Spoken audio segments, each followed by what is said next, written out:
So Mega Man games are hard. But high difficulty is only one of many core tenets the series has remained true to over its 10 main entries. At its best, Mega Man offers an open-ended structure where the creative use of sub-weapons can result in a multitude of possible strategies. 7 and 8 represent the most drastic departure in that they both feature intro levels that teach you the basics and split the 8 Robot Masters into 2 distinct phases. Being thrown into a stage select screen with 8 possible choices and very little in the way of context can naturally be kind of overwhelming, so you can see why later games would try to rein it in a bit on that front. Thing is though, the 6 NES games, and by extension 9 and 10, have quirks in their design that already serve to nudge you in the right direction. Platformers have largely abandoned the life and continue systems of old, and yeah, I'll concur that there's a little reason to keep them around in a game like Mario Odyssey. They serve a critical purpose in Mega Man though. Out of 8 possible choices, there's a decent chance you're gonna pick a stage that you won't be able to brute force your way through with just the Mega Buster. Imagine you get to the Robot Master and they just whoop you. It's difficult to picture the average player willingly choosing to abandon their entire progress through the stage at this point. If they get infinite retries, they're probably gonna use them to try to whittle down the boss in a war of attrition. You know when a game gives you the option to go down to easy mode after failing a challenge a bunch of times? Studies have shown that rather than taking this route, most players will just quit the game in frustration. And I see the same thing happening with Mega Man's boss fights. By force quitting you out of the level, the game is telling you to reconsider your approach. You really don't want to be going through that same experience again, so you better try a different stage for now to make sure you're ready next time. Which is a good segue to talk about the stage select screen again. Restricting the second half of the Robot Masters until you beat the first 4 is certainly one way to ease you in, but player freedom takes a significant hit. 7 and 8 just don't have the longevity or replay value of other Mega Mans. What I found is that the best games in the series always feature 4 Robot Masters based on basic elements like ice, fire, or wind, whereas the other 4 are more abstract. You're not gonna have much of an idea as to what Nightman might be weak to just from his name and appearance. Mega Man 6 is one of the best examples of this two-way split. Figuring out a good strategy for the first couple of stages isn't too difficult, but after that it gets harder. The game is subtly pushing you in the right direction, but it does so without holding your hand and limiting your freedom of choice. If you know what you're doing, you can totally carve out your own path and come up with the wackiest possible route through the game. I can't stress enough how important the visual language of both the stage select and the Robot Masters themselves is in communicating this aspect to the player. Look to Mega Man X3 as an example for how not to do it. You don't get to see the names of the individual Mavericks until you actually enter their respective stages, and their headshots tell you nothing about what you're gonna be up against. It's impossible to make any kind of informed decision. So what about those intro stages I mentioned earlier? You've all seen the Egoraptor video. Having an intro stage ensures that every player will learn the same things going into the game, meaning the Robot Master stages can be built with the expectation that you know the basics. Mega Man X is a goddamn flawless game, but I would argue that having to go through the highway level first on every new file hurts its replay value ever so slightly. Mega Man 9 and 10 abandoned the idea of an intro stage, meaning they also abandoned the advantages of having one with it. But this is where the newest addition to the series, Mega Man 11, comes in. Did I say there were 10 games? I lied. This game starts off with a touch more plot than you're probably used to from Mega Man, and while I can't say it's especially interesting, it actually serves 2 important purposes. The first is to push Blockman to the forefront of the player's mind. Of the 8 Robot Masters to appear in the intro cutscene, he is the only one to receive any kind of speaking role. He's on the very first frame when we fade in, then he leads the charge against Wily breaking into the lab, to then finally scream for help once him and his friends are kidnapped. Once we get to the stage select, our cursor is already hovering over Blockman. It normally always starts out in the middle in the other classic games. Mega Man's eyes also follow the cursor, which yeah is a nice nod to Mega Man 3, but it more importantly further directs your attention toward Block Man. Mega Man's face in the center is the very first thing you're gonna be drawn to on this screen, and his gaze is basically flat out telling you, hey, go here, dumbass. At this point, you'll be hard-pressed to find a first-time player who doesn't start with Block Man. Which is good, because Block Man, for all intents and purposes, is Mega Man 11's intro stage. There are stacks of blocks right in front of you the moment you beam into the level, and you won't be able to cross them unless you figure out where the jump button is. The first real challenge has you jumping over some gaps while big blocks are falling from the sky. In later parts of the game, this kind of thing is telegraphed solely through dust and debris, but here the first block starts falling the exact moment the floor gap enters the frame. The obstacles in Block Man stage each have an incredibly obvious lead-in in general, and the backgrounds seem almost deliberately generic and sparse as to not overwhelm you with too much information immediately. It's all pretty basic stuff, and the kid gloves are clearly taken off as soon as you move on to the rest of the game. With this approach, Mega Man 11 can convey everything it needs to going in, while sidestepping the need for a dedicated intro stage. It's hugely beneficial to the game's pacing. It's a necessary approach too, as Mega Man 11 has a bit more to explain than its predecessors, just like Mega Man X before it. This is where we come to the second major aspect pushed in the game's intro, the double gear system. These roller robots here are most prominently featured in Block Man stage, clearly intended to get you in the habit of using the speed gear. They chuck one at you right on the first screen to throw you for a loop, but the next room gives you all the time in the world to figure out how they work. There are also these big bullet sponges here incentivizing the use of the power gear. Note that neither of these scenarios necessarily requires quick thinking or reflexes. The use of the gear system is only subtly encouraged in a safe environment.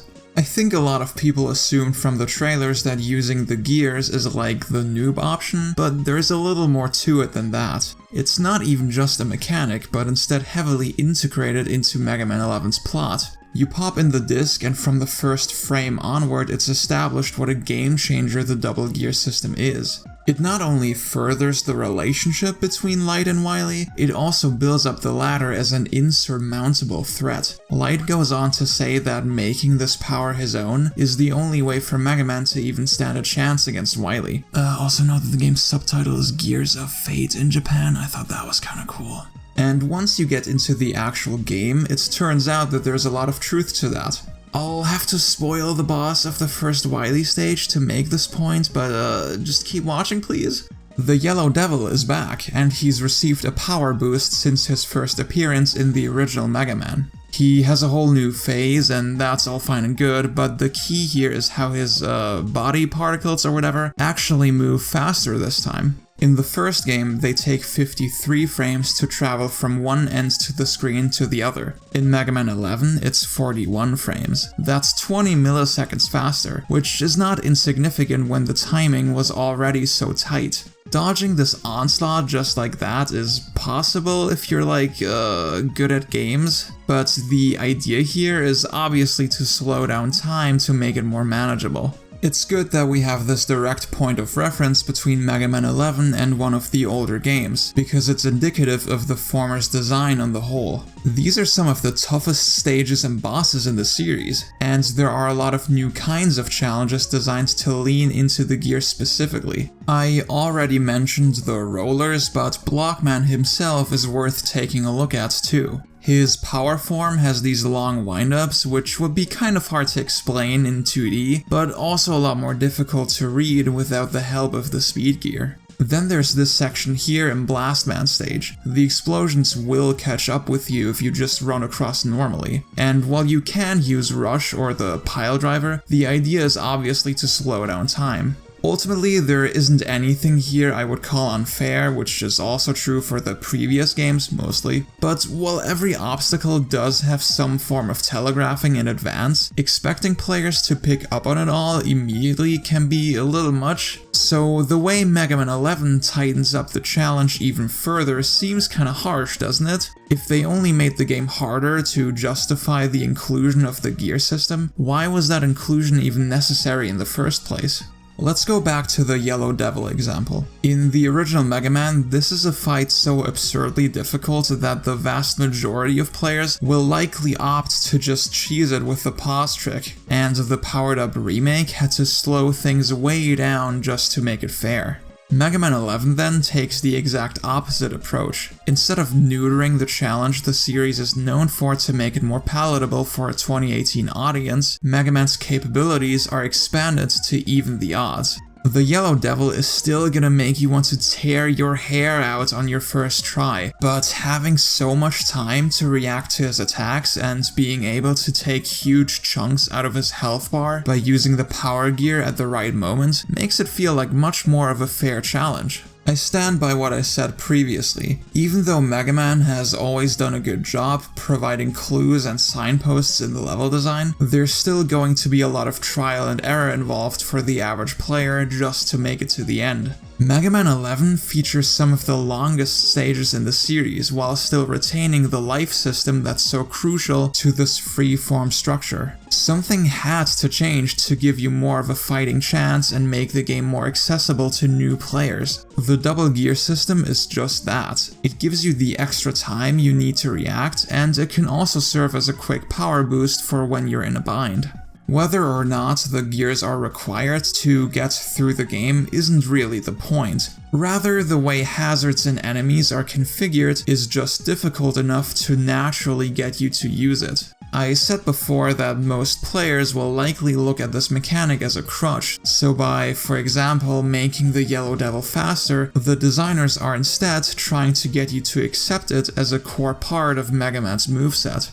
This also ties back into its role in the game's plot. Dr. Light always makes sure to stress that the gears put a huge strain on Mega Man's body. Does that really sound like a baby mode crutch to you? And of course, that aspect of it is also reflected in the mechanic itself. Both gears are governed by the same meter, and the cooldown is pretty harsh. You can't just use it willy-nilly. They're also just not advantageous in every situation. Slowing down time means that it can take longer for a boss to reveal their weak spot, and activating the power gear resets your currently held buster charge. The double gear technique emphasizes this aspect even further. If you unleash it while the enemy is immune to damage, tough luck because you can't turn it off again, and Mega Man is hit with a big debuff for a while the moment it shuts down. You have to time it all very carefully and turn the gears off whenever possible to get the most out of them before your gauge overheats.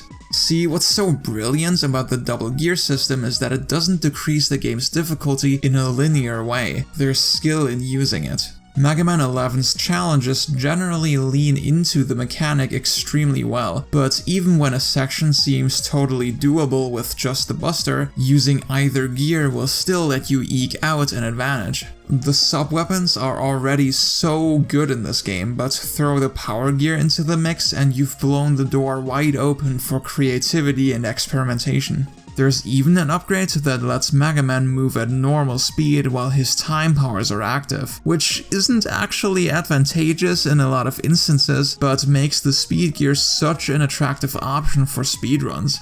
In essence, the double gear system is a way to both lower the skill floor while also raising the skill ceiling. It makes every challenge more approachable on a basic level without dumbing the game down, again quite the opposite in fact, while also containing an incredible amount of potential for experienced players to tap into. I can't stress this enough. There are so many interesting ways to solve problems, and using the tools at your disposal makes you feel smart every single time. Again, they're mechanics, not crutches. And the game is tailored around these mechanics so well that players on both ends of the spectrum will be able to get a lot out of them. The speed strats for Mega Man 11 are already looking insane.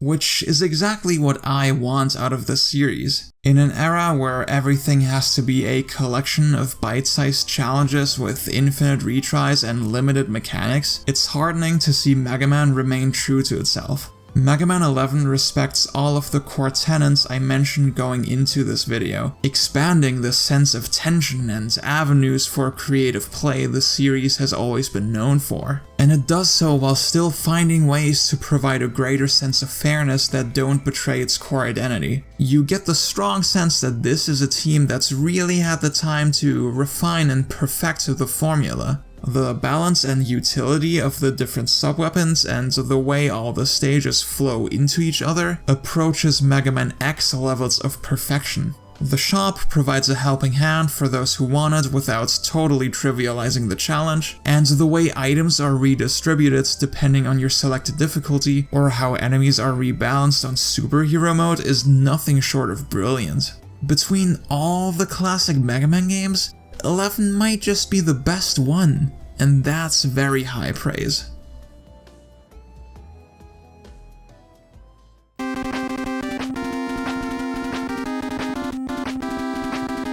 Alright, hello everyone.